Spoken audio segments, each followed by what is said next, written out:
Il y a quelques instants, la police est intervenue. Sur place, on retrouve Laurence Naon et Didier Jean. La santé déraille.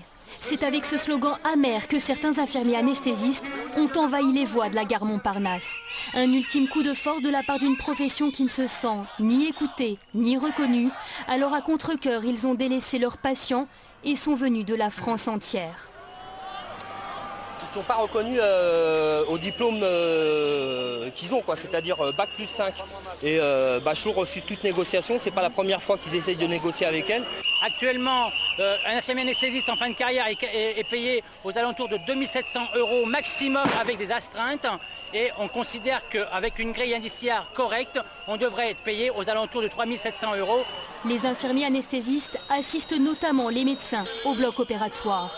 Mais le dernier protocole de la ministre de la Santé ne prévoit aucune augmentation de salaire. Après plusieurs journées de grève, leur détermination est donc totale. Ils n'entendent pas se faire déloger des voies. Les affrontements sont musclés.